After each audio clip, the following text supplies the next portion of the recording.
Hi, welcome back to day number 4. Thank you, Saturday. Anyway, it was wonderful. I walked across the bridge. I decided not to wait for the number 9, and I actually walked across the bridge in 5.5 minutes. I beat the 9 tram. And it was great because the bikes reminded me of Denmark, the fog of my city, San Francisco, and I felt with the Alps that I was on top of the world. So thank you for bringing me to Bern. It's fantastic, and I will definitely be back again. So, without any delay, because we're a little bit behind, I'd like to give you a little introduce our key speaker to this morning, Preethi. Oh, I better check that last name. I keep getting that wrong, don't I, dear? I'm sorry. Burkholder. Yes. Thank you. She is from Sri Lanka, and she went to St. Bridget Convent School, which was very interesting because I asked her, why did your parents choose that school? She said, because it was an all-rounded education. Unlike other schools where it was purely academic, these schools offered, or this particular school offered, arts and sports and other activities. They also, developed, trained, or created the first female head of state for Sri Lanka that came out of that school. Our speaker also started playing piano at 5, and he's a classical pianist, besides her being an author. She now lives in Colorado, also kind of on top of the world in a way, way up there. And she's written 5 books, and I asked her, well, what's your genre? And actually, it's not fiction, they are actually nonfiction. She uses a lot of her immigrant experiences to write travel books, among other things. Ghost towns, which sounds absolutely fascinating, towns that were abandoned after the gold rush or the silver rush going up in the, a lot of us know her from that area, you know, and she's sitting there, yes, you know that area. So without any further ado, I'd like to give her the mic. I'd also like to let you know before, so you can already plan, there are two books. The Ghost Towns of the Rockies, she has a few copies of those, which would be great gifts for some of you. Who got the Colorado trip? Because they definitely should have this book, right? Make sure they get that. And the title she'll be talking about today is The 17 Women Who Shook the World. So there's copies here to be signed, and in case are you around throughout the day? Yes. She'll be out the day, so in case it's not happening because you have to run off to get coffee or go on the art thing, you'll still have plenty of opportunities to pick up the book and get it signed by our author.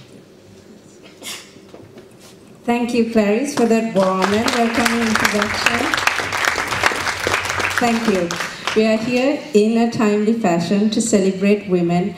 I am whom you would call a half and half. I spent the first 19 years of my life in Sri Lanka, formerly known as Ceylon, a beautiful country. And I have spent the past 19 years in the States, part of it in Boston, and now I live in Colorado. So I share that richness of living in 2 cultures. I share that richness of seeing how interconnected we are, no matter where we live on the planet, and of experiencing the lives of women in 2 different cultures.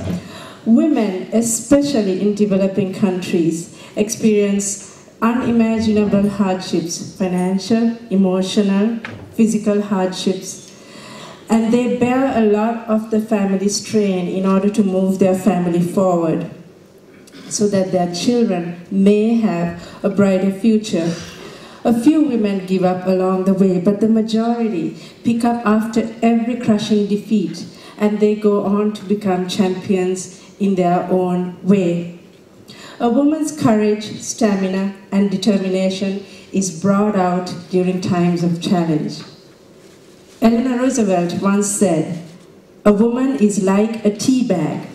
You never know how strong she can become until you drop her in hot water." Most of the women that we are going to talk about today were tested for their strength, and they were dropped in hot water, and they overcame all their challenges and went on to become champions of our time. The fastest woman on earth had polio. Her story is truly inspiring. She came from a family of 22 children and was born into poverty in 1940.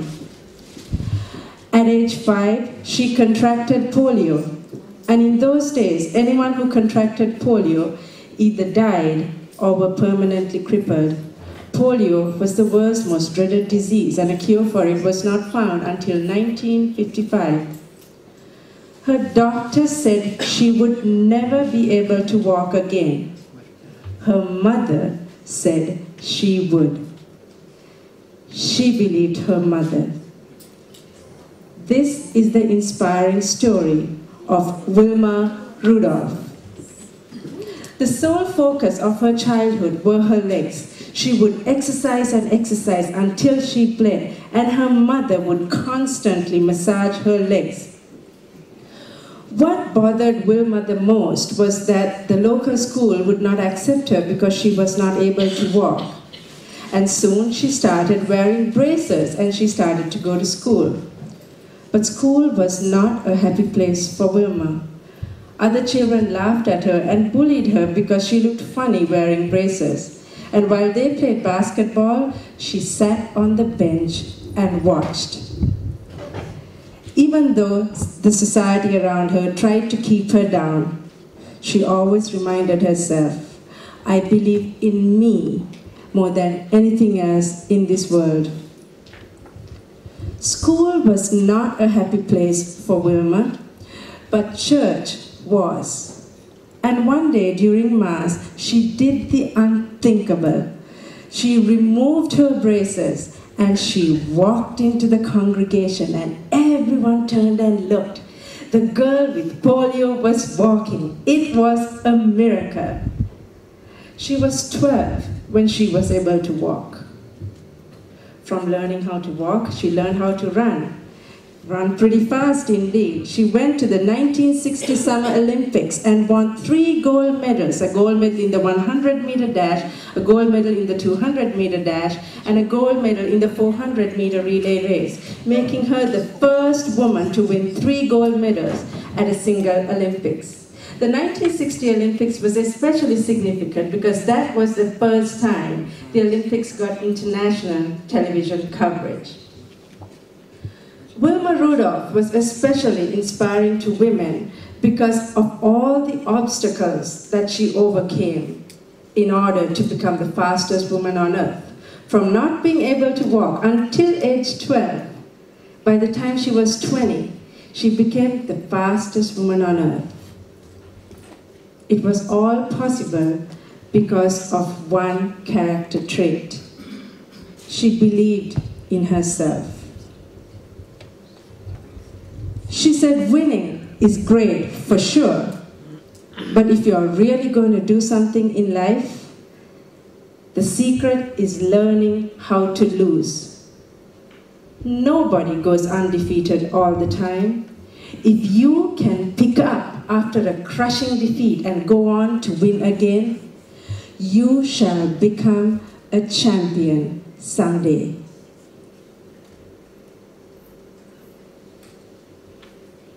A train ride to Darjeeling, India, changed her life, and she shook the world in a million ways. She was born in Macedonia in 1910. Her mother died when she was 8 years young.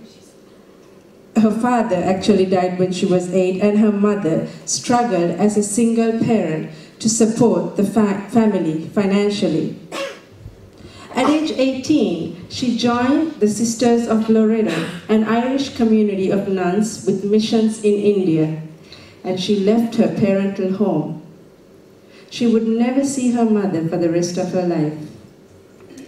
In 1929, she arrived in Calcutta with just 5 rupees, the equivalent of 5 cents on her.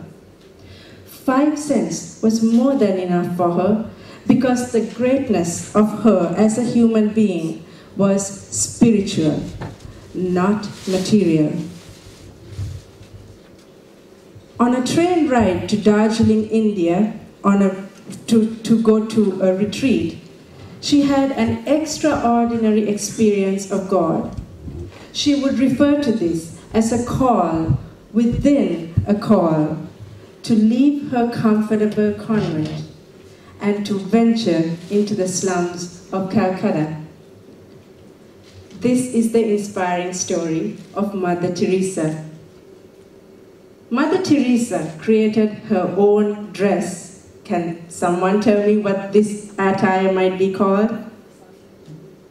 Begins with a S. Yes, the sari. And her version of the sari was a simple piece of white cloth with a thin blue border. Her selection of colors was not accidental. White symbolized purity, love, sanctity. Blue symbolized the search for solitude and peace. Blue also symbolized the Virgin Mary. In a sense, the colors that Mother Teresa chose symbolized everything that she represented in her calling. Calcutta was once claimed to have one of the densest concentrations of humanity on the planet, with over 200,000 people per square mile. It is notorious for its pavement dwellers, street children, scavengers, and diseases. Children sleep on the sidewalks. Amidst all this chaos, it was easy for a child to get lost in Calcutta, but amidst all this chaos, some children also found their way. And this is a story that Mother Teresa encountered in Calcutta, and I would like to share it with you. One day I found a little girl in the street, so I took her to our children's home. We have a nice place and good food there. We gave her clean clothes and we made her as happy as we could. After a few hours, the little girl ran away. I looked for her, but I couldn't find her anywhere. Then, after a few days, I found her again. And again, I brought her to our home. And I told a sister, "Sister, please follow this child wherever she goes." The little girl ran away again, but the sister followed to find out where she was going and why she kept running away. She followed the little girl and discovered that the little one's mother was living under a tree in the street. The mother had placed 2 stones there and did her cooking under that tree. The sister sent word to me and I went there. I found joy on that little girl's face because she was with her mother, who loved her and was making special food for her in that little open place. I asked the little girl, "How is it that you would not stay with us? You had so many beautiful things in our home." She answered, "I could not live without my mother. She loves me." That little girl was happier to have the simple food her mother was cooking for her in the street than all the things that we had given her in our home. Her mother was her family. Love begins at home. Mother Teresa created homes for the dying, places for people with AIDS, hospices, orphanages, and welfare centers.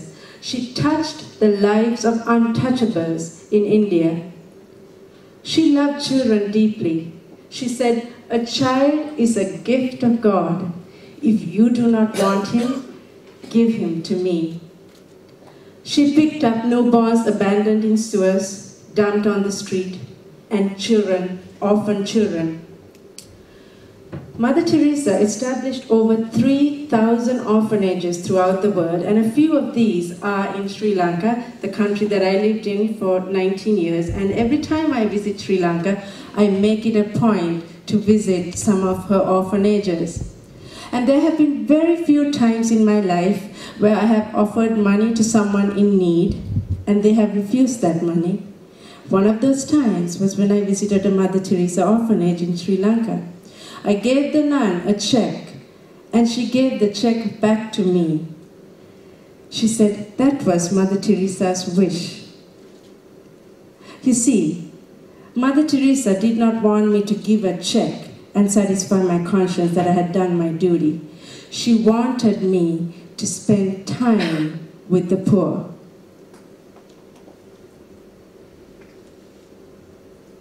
She was deeply disturbed by poverty, and not just material poverty, but emotional poverty. She said, "When I pick up a hungry person from the street, I give him a piece of bread or a plate of rice, and that hunger is satisfied. But the hunger of a person who has been shut out, unwanted, unloved, and terrified, that hunger is far worse, and that hunger is far more difficult to satisfy. She was beatified in 2003. Mother Teresa saw beauty in the ugly, and she saw many depressing sights. But amidst all those depressing sights that she saw, she always reminded us that peace begins with a smile. Getting fired from her job turned out to be the biggest break in her career. She was born in 1956 in rural Mississippi and was the great-great-granddaughter of slaves. She lived in a farmhouse with a few animals. It had some of the basic necessities. There was no indoor plumbing, no television, and her one and favorite toy doll was a doll that she made from a corn cob. Now, how many of you have played with a doll made from a corn cob? Oh, we do have. Oh, well, that's more than enough. Good for you. Good for you. I need to do that with my daughter too. Yes. Despite all the economic hardships that she encountered, she never saw her future as being limited in any way. Even as a child, she knew she could do anything if she